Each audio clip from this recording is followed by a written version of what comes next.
Power does what it wants. Power does what it wants. Power does what it wants.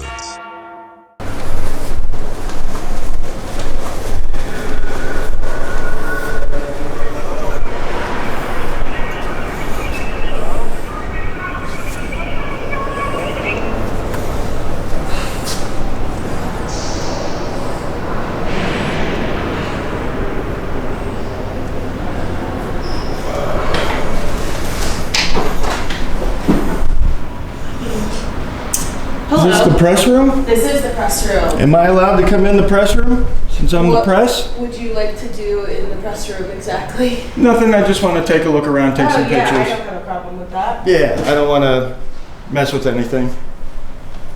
I'm an independent journalist. I'm not with CNN or somebody, so I wouldn't imagine that I would get access to use anything in here. I'm not really sure how it works. I think that we all rent out a desk or something like that. So I work for CBS 58 Milwaukee. I'm based here. I'm our political reporter. So Okay, excellent. Here for all the protests and stuff like that. No, is there I heard there was a shooting Madison recently. Stuff, yeah. So people, there's been a lot of like influencers, independent journalists, whatever you want to call them. Yeah, no, I'm not in here for that. There's a lot of folks who identify as journalists who have a lean, and I have a problem with that. Just call yourself an influencer, like, you know. Right.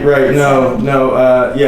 I try not to influence anybody because I'm no man to be influenced by, except maybe my kids. But we focus on government accountability. That's good. So I do stuff like credit card audits in different states, and stuff like that, First Amendment audits, that sort of thing, but not the antagonizing ones that are all over the internet that people try to associate me with. But I look for stuff like that. So that's what I do. I'll cover a protest if I see one, but I'm not here for the protest. Yeah. You know what I mean? It's been crazy. So I've been doing candidate interviews for the last couple of weeks, and then I was like super sick. I had a terrible sinus infection like the last 2 days of last week, so I'm so behind on all of these interviews. So I'm trying to log them and get them written, and my photographer will edit them and post them on our socials and all of that kind of stuff. So, but they've been there for a couple of weeks, and the city just shut it down. So there's been some hostility, for a lack of better words. So. Yeah, it happens all over the country. I have covered protests in Atlanta and Tampa and LA and stuff like that, but again, I'm never out for the protest. It's usually I'm in the area. Where do you live? I live in Gainesville, Florida. Oh, okay. I got another partner. He's from Gainesville, and then we have another guy. He's got a real long beard, and we're all doing equipment like this, but. And he's from Buffalo, New York, so we flew out here to Madison. One of my buddies lives out here, and he's an advocate for families the kids have maybe died from police brutality or something of that nature. And he's hooking me up with a detective who used to work at Kenosha, who says one of the evidence guys at Kenosha for 20 years. He's got evidence of him perjuring and doing all this other stuff with the Michael Bell case that happened in I just moved 2003. here a few months ago, so I'm there's supposedly 2003 there was like a shooting in Kenosha, Michael Bell, and supposedly he's got all kinds of evidence of tampering with the evidence and stuff like that we're gonna get from him tonight, tomorrow, something like that when we meet up with them. But that's why we're up here. But while we're up here, I'm like, let's go around to the government buildings, make sure they respect citizens' rights to record them. You know what I mean? Definitely do. This is the first place I've worked. So I was a political journalist in Indianapolis before this, or Indiana. And it's kind of cool how I think it's like one of the other reporters that's been here for a long time with the Journal Sentinel was saying it's like in the Constitution that we have this space as the press. So we're like right in between the Senate and the House. And then the fourth estate. Yeah. So many people think it's cool. No, absolutely. When I saw it, I was like, oh, the press room, this is awesome. It's got a cool view too. Beautiful. So I work here most days, so it just depends. Like if we're in the field, we work in the field, but I just focus really well here, especially when there's no one in here. But during session, it's crazy in here. So you've got all the newspaper reporters, you have us here, and then WISN is over there, and then you've got some of the Madison stations over there, and then the AP is over here. So you've kind of got it's kind of like a little newsroom, which is interesting. And when I was in Indianapolis, we each had like our own offices. Okay. So, which was nice when you need to like make get away and when you need to make a decompress. phone call that you don't want like your competition to hear. Right. Because you kind of have to like walk out and like go out there. Go in the elevator, be like, yeah, or like up on the 4th floor. Like a lot of people take calls there. this isn't the 4th floor?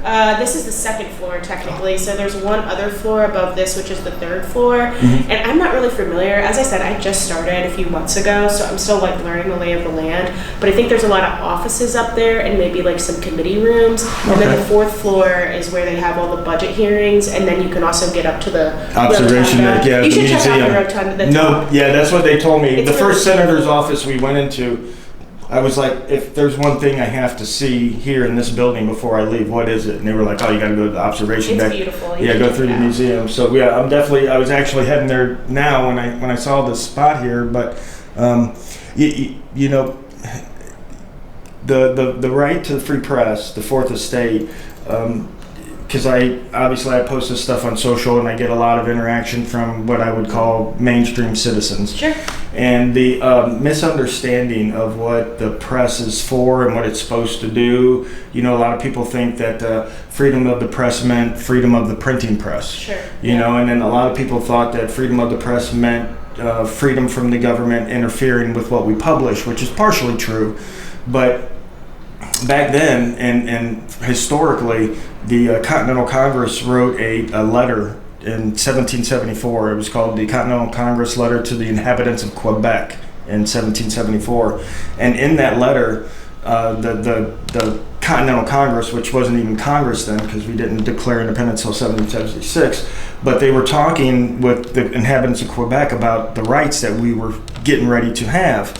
And it went through for a couple rights, and then it got to freedom of the press.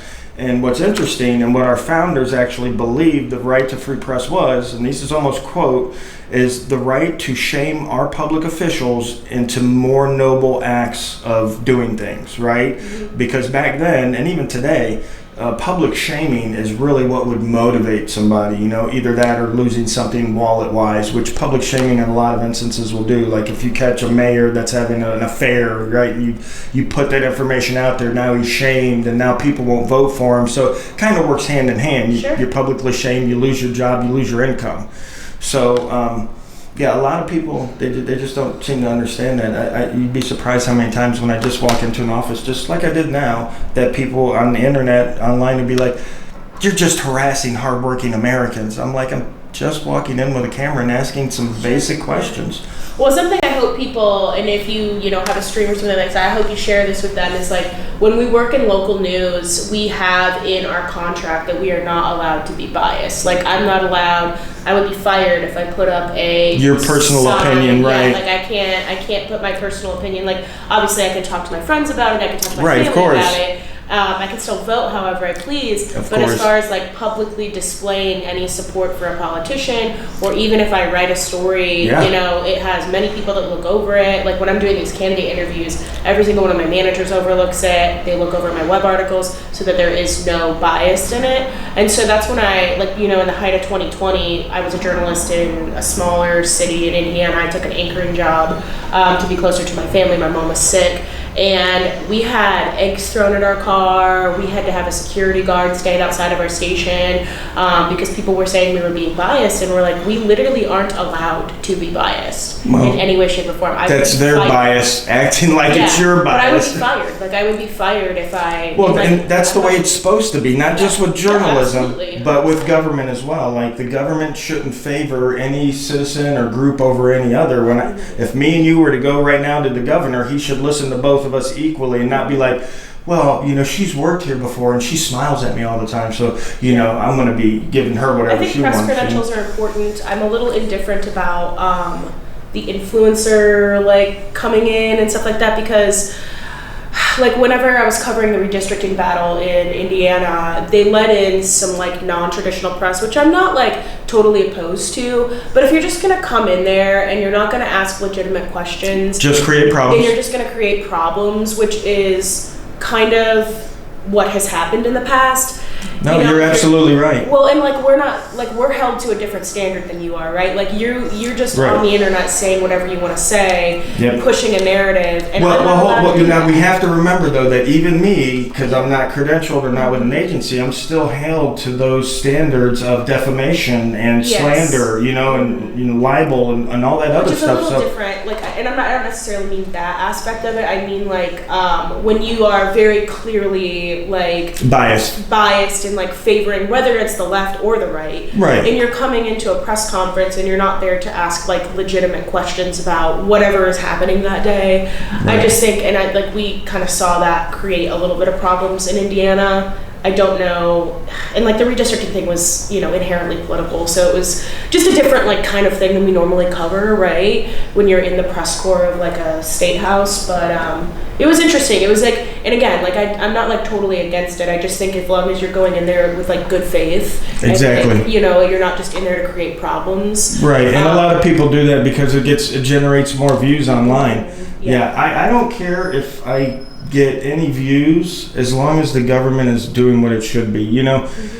People, and a lot of people, they don't understand the passion for having government do what it's supposed to do, but we're so far in the debt now, and I've got 2 little girls. One just turned 19, but one's turning 14, and when they grow up, they're going to be so much in debt, and if we would have just focused, not just the press, right, because unfortunately the most mainstream press is owned by 6 different figures around the world. We're not actually, we're independently owned, but... Right, but a lot of the, how should I say it, influencing CNN, MSNBC, Fox News. They don't own any of the local stations though, so like... but they have the biggest reach, right? Like your station reaches... just the Milwaukee area. Right, okay, but CNN reaches the world. Right, so they have much more influence on what people think and say, So with those kind of institutions, but yeah, I love, like you said, local, independent-owned news stations that focus on the local area instead of trying to persuade everybody, Yeah, and well, like the Milwaukee market is interesting because Nexstar and Sinclair don't own any of the stations there. It's owned by Scripps, Hertz, then I think the Fox is an O&O, I don't know, don't quote me on that. And then we're owned by Weigel Broadcasting, which owns just a lot of like MeTV and some of these other like, cable entities and stuff like that. They own the rights to a lot of things. And there's so many of that stuff now, 500, 800 channels. And so we're one of 2 news stations that they own. So they only own us, and then they own one in, I think it's South Bend, Indiana. I would much prefer that. South Bend or Fort Wayne, I can't remember which one. So my wife's from Fort Wayne, so. Okay, yeah, I lived in Indiana for a very long time. I'm from Illinois originally, but I started my career in Indiana. I was in Illinois for a while, went to Minneapolis, went back to Indiana. And the Midwest Shuffle. Yeah, like the Midwest Shuffle. That's a good way to put it. So I'm a Midwesterner through and through, right? Like I love the Midwest. I like being close to my family. So this job came open, and I was like, this seems like a good opportunity.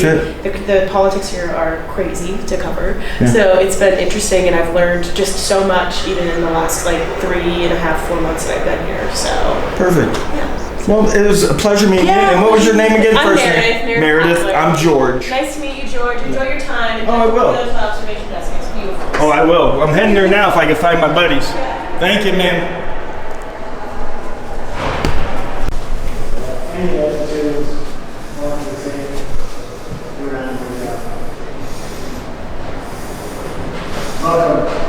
Stairs take you outside, museum down at this level. You can do it in any order.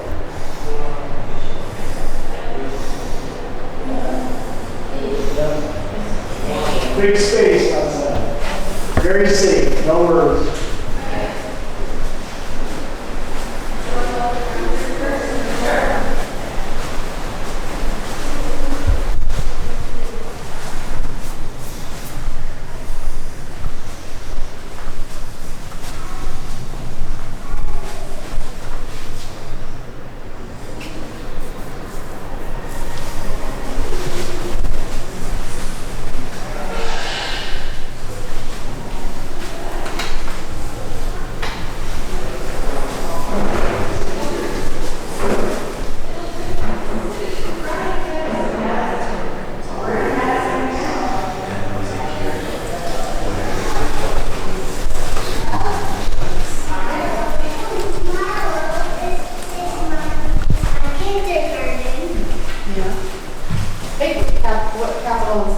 state is that? Do you see, no, hands up. Do you see what shape that is? What state is that? I don't know. Wisconsin. What's that? Yeah, where you at? Wisconsin, that's the state we live in. Yeah. Oh, okay, so outside? Did you ever make it? You have what? Okay, did you come up to the observation deck? All right, cool, let me do that and then I'll come down. Do you know where Dan is? Okay, we'll be in touch with him. We split up. All right, later. Hang on. Yep, on top. Yep.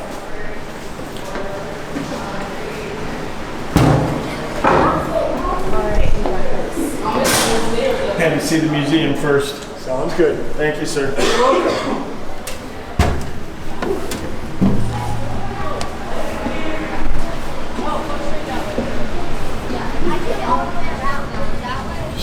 Okay, thank you. Should we go back down and read some of the stuff? Yeah. Cool.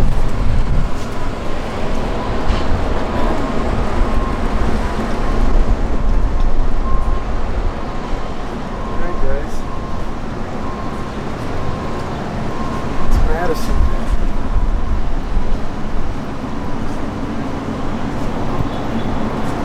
Madison, Wisconsin. Now you guys know this is where the senators all come up and